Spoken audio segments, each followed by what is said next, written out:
look, it's great to have fun and believe it's all going to work out. But it's also important to just have the conversations. Name the fears, name the excitement, name all the hopes, dreams, whatever, but then also get down to the nitty gritty and how are we going to make that happen? Hello, darlings. And now it's time for your favorite part of the show, our Stacking Benjamin's headlines. Our headline today comes to us from Investment News, which is an industry rag for people who help other people with their money. And this piece is written by Steve Randall. And Steve writes, Americans want to live to 100, but can they afford a 30-year retirement? Gentlemen, let's dive in. He says millions of Americans are hoping for the length of retirement previously enjoyed only by those who could afford to give up work in their 50s or live well beyond the average. While official CDC figures show the U.S. life expectancy averages 73.5 years for men and 79.3 years for women, a new report shows ambition to defy the stats, raising the question of how retirees will be able to afford the lifestyle they want. Specifically, the survey from Corbridge Financial and the Longevity Project reveals that 54% of respondents say their goal is to live to 100. But that does not necessarily mean they plan to work longer to fund a retirement running to 3 decades or more, with 40% still aiming to retire between 65 and 69. So guys, let's get this right. 40% of people say they're going to retire between 65 and 69. And then they say that, hey, I'm going to live to 100. I don't know, OG, you talk about math all the time. Not sure what math is going to be, maybe kind of difficult on that. It's really interesting to think about the fact that if you retire when you're in your 60s and you live to be 100, you'll probably spend more time in retirement and being a kid than you will having spent time working to accumulate the money for all of that other time, right? The first, obviously, 18 or 20 years or whatever is funded by your folks. But generally speaking, like from that point forward, it's on you. And 100, I think it's light. I think some people should aim higher. I don't know. 100 seems boring. Bob, how old are you going to be when you pass away? I'd like to be 101. I mean, because like, if I don't want to settle at 100, that's like, that's following the herd. It's barely getting your lips above water, right? It's like just one more chin up. It's like one more breath. One more. And then at 100, do you take up like drinking faster and all kinds of smoking and all the drugs? All of them, everything. And then I'll say that was the key to life. Yeah. That's waiting for that moment is going to keep me going. Absolutely. But seriously, you know what this speaks to though, Bob, is that it sounds like a lot of people, you know, thinking about unicorns and rainbows and life after age 60. We're spending a lot of time thinking about getting away, but do you think we're spending enough time talking about what we're going to do after? No. It's amazing how many clients I still have right now who are in their 50s and 60s saying, I should think about saving some money in my IRA or retirement account. Wow. Like, you've missed the boat. You'll probably have to go to Florida or somewhere where they have good senior care. Did they have good senior care in Florida? Well, they did. I don't know anymore. We were sending people to Florida for a while. Just go move to the villages and put that loofah on your thing that says that you want a roommate. Exactly. A lot of roomies. For people that have no idea what I'm roommates. talking about, just go look that up because it's a little creepy in the villages. Guys, we talk about what the wealthiest retirees know. You know, Wes Moss had this great book that we've talked about a lot, I feel like, lately. I think that this idea, OG, that I'm just going to play golf or I'm just going to travel for 40 years, is that really what you're going to do? It's got to get deeper than that. I suspect that there's a couple of different pieces here that you have to consider. The first, obviously, the money aspect of it, right? Which is like, how am I going to fund all of this? And having rising lifestyle costs throughout retirement. You know, you get to 60, 65, 70, whatever it is, when you pull the ripcord and you're done working, you're done earning money, but that doesn't mean that your expenses are going to stop increasing. So that's going to continue, at just normal inflation. Prices triple every 25 years, give or take. So it's like, it's hard to picture this, but go get a gallon of milk right now. It's $5. And in a quarter century from now, it's going to be 15. And you go, nah, that's not right. It's like, well, yeah, it is, because it was $1 and now it's $5 and it's going to be 10 and then 20. It's like, that's going to continue forever. So you need to have obviously a bunch of savings and a bunch of investments that are going to keep up with inflation. But then there's the other aspect of it in terms of what are you going to do with your time? And what are you going to do with your health? Because nobody wants to live to be 100 or 101 if the last 20 years of their life is uninspiring and full of, health issues and all that sort of stuff. So you have to dedicate time to that, and you have to dedicate money to that, because you have to eat right and you have to exercise and you have to, go to the doctor and do all these things that consume capital and consume time to be able to do the other stuff that you want to do. It's not this life of like, I just get to wake up at 11 o'clock in the morning and, drink tea on the front porch and I'm going to live for 40 years. Like that's not very inspiring. In fact, I think a lot of people would argue that that's probably a very uninspiring way to spend, 10, 20, 30, 40 years. Well, and I want to start off with what you said first, which was about investing for it, right? Because what I see are financial institutions and product sellers get really excited telling us about all the downturns that we could have, all the bad things. And so, Bob, I don't know how often you see it when you're doing taxes for people, but I got to believe you see people getting into some of these products that historically underperform because they're so worried that the bottom's going to fall out of the stock market and they're not going to keep up. Oh, I have older clients that will tell me, and not even just older clients, I just took all my money out of the stock market and I put it in a bank account because I'm worried. But when it starts going up again, I'm going right back in. Of course. People mostly are not thinking logically about what they need to do with their money. They're thinking emotionally, and I think they are thinking about unicorns. And I think they are pie in the sky without tangible planning and tangible real conversations about how to plan for it. But it is okay, though, Bob, to feel the emotions. Like, I think you're not telling people not to feel the emotions, but Absolutely. Just understand where it's coming from. Yeah, absolutely. I mean, look, it's great to have fun and believe it's all going to work out. But it's also important to just have the conversations. Name the fears, name the excitement, name all the hopes, dreams, whatever, but then also get down to the nitty gritty and how are we going to make that happen? Let's also dive into this idea that I'm getting out of the stock market because it's going down. Yeah. And I'm going to get back in when it starts going back up. Bob, you're laughing. I'm laughing. Ochi's laughing. Why is that not feasible? You're always going to lose. I mean, if you're buying as it's rising, it's a losing proposition. I mean, I know emotionally people are like, this is worrisome. That's when it's going down. Like start buying more. You got to be able to tolerate your emotions. I actually did this when I was younger. And cerebrally, I knew better, but emotionally, I went and pulled some money just because I thought it was, quote, high. Stuff was high, right? And then one of two things happened. Either A, it kept going up, and then I'm like, well, I can't get back in now. And then what you know what I'm hoping for then, OG? I'm hoping for the stock market to fall so that I can get back in. Like, screw the rest of my money that's still in. I'm hoping that this particular thing goes down.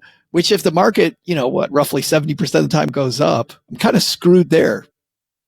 Well, I think what you talked about at the very beginning of this little section here was most important. It's like the salespeople and the product salespeople are the ones that are driving these sorts of belief systems that are unrealistic for a 30 or, heck, even a 20-year, retirement period of time. Because, how many times do we know these rules of thumb, like, you should have your age in bonds or, or target date funds, right? That what you pick the day that you're going to retire or the year you're going to retire, and they get conservative as you get close to retirement, as if you need all of your money on the day you retire.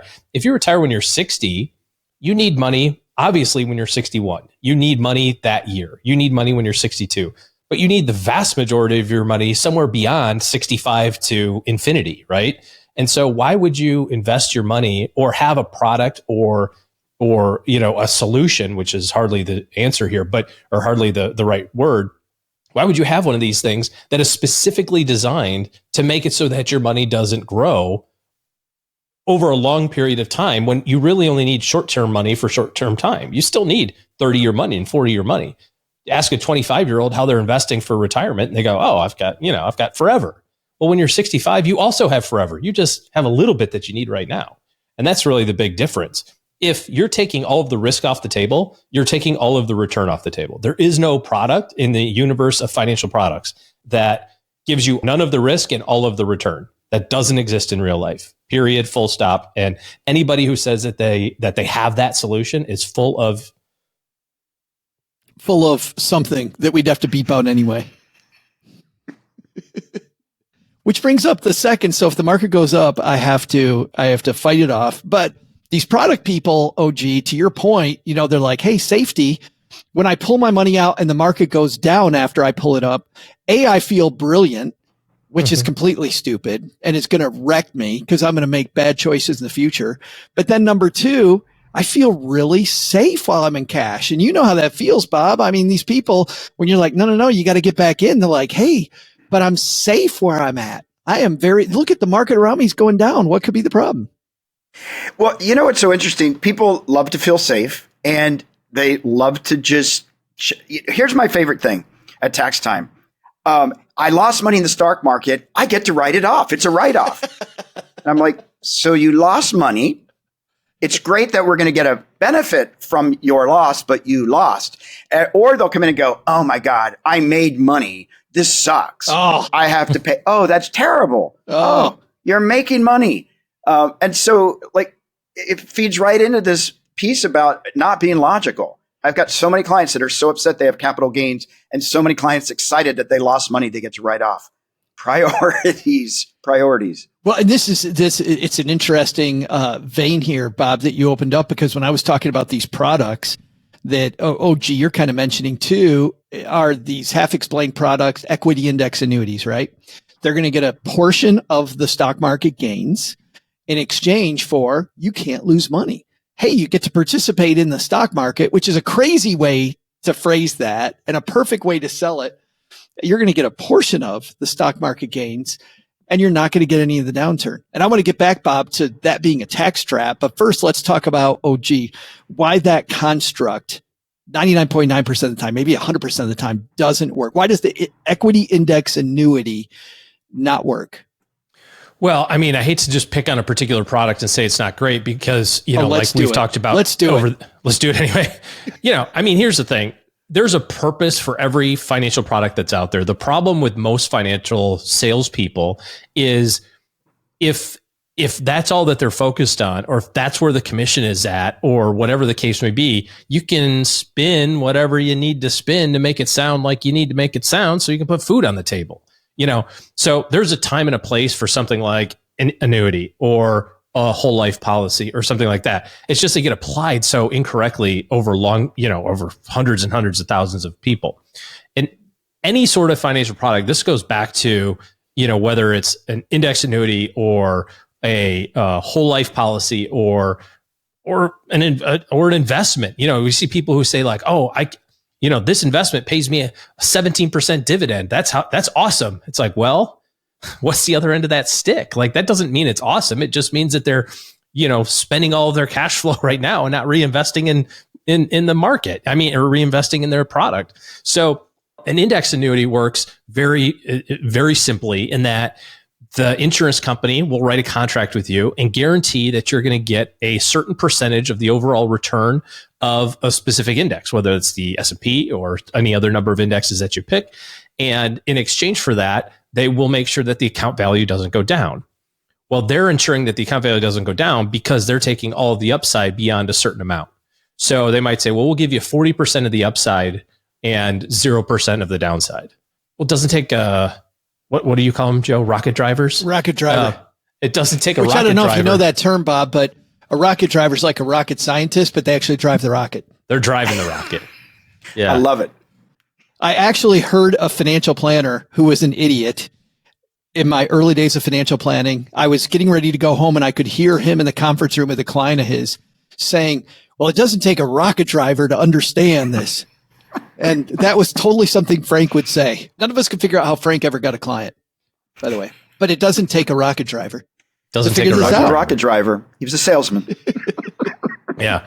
I mean, at the end of the day, there is no free lunch. If you need market returns, which you need to have for long-term spending ability, that's the only thing that outpaces inflation is equity returns, the ownership of businesses, period. That's it. So if you're going to have those things, you have to be okay with the ups and downs of being a business owner at a grand scale, like owning, Apple or Amazon or whatever as part of your investment portfolio. You're still a part business owner, and they have good years and not so good years. But that's the exchange that you get for having a return that's greater than the money sitting in cash. And looking into a company like Apple and just going, do you know who I am? I don't know if you know this, but I own a big piece of this company. I own 0.000000614% of this. Bob, have you tried that? Yeah. I have not. Do you know who I am? Yeah. Joe does it all the time. Texarkana. I do. It doesn't in Hollywood. That just doesn't work. Everybody's like, yeah, whatever. That's right. Who doesn't have an Oscar and an HBO special? Get over yourself. Right. You only have a podcast? We all have those. Wow. Oh, yes. Everybody has one. This idea, OG, though, the equity index annuity, to be clear, when you talk about the participation rate, you can go back and do that math, and usually doesn't just a fixed annuity rate often beat what that participation would be? Every product's different, but yeah, I mean, if you're going to use it for an investment, a part of your investment portfolio, you have to assume that it's going to be something like cash or something like fixed income. That's the long-term rate, because when you cap the upside, even though you're taking away the negatives, the average goes way, way, way, way down. So we see that most of the average returns are 3, maybe 4% over long periods of time. And that's much more like a cash return or much more like a fixed income return, not an equity return. And then, Bob, the second thing about annuities, and to your point, people going, oh, I had to pay taxes. I read a thing recently. This is why people don't take money out of annuities, is because it is, it's last in, first out, meaning that interest inside the annuity is going to then build up, and you've got to pull out all of the interest before you actually spend the money. So you must see people that go, I'm just not going to spend any money because I don't want to pay the tax, which is kind of ridiculous. Yeah, no, it's crazy. I just had a client in. The RMD is $250,000 a year. The RMD, $250,000. Wow. Very annoyed that they're paying. Believe it or not, their effective rate is about 18% because of some other stuff going on. Hold on a second. Before you get to the rest of that story, I want to define for people because Bob, what you just said went over a lot of people's head. Oh, okay. The RMD is the required minimum distribution. You have to take this later in retirement. We'll just leave it there. And it's based on your age. But a required minimum distribution of $250,000 means there's probably some number like $1 bajillion in this IRA. Mm-hmm. Yeah. And I'm thinking, your RMD is $250 and you're complaining that you're paying, you're not even in the highest tax bracket, and they're older. So, but I love that they're planning for their kids, at 89 years old, they're still upset about paying tax with all that money coming in. They are set for the next 3 years. Right. But how do you tell somebody like that to spend their money? How do you convince them? Because the reason they got that money in the first place, Bob, was that they were natural savers and not spenders. Well, it's really hard. I've got a client that now it's been 6 or 7 years that he's got about $6-7 million, all just sitting, won't spend a dime, won't remodel the house, won't take a trip, won't, just in case, because something could happen. Yeah. And I try to force clients. I'm like, you must spend this much money by the time I talk to you next year. Next year, they're like, I didn't do it. I couldn't. Oh. It's if you're saving your whole life, at some point, have a little fun with it.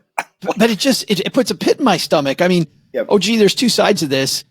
Somebody wants a 40-year retirement and you can't get them to save any money because they're busy YOLOing it up today.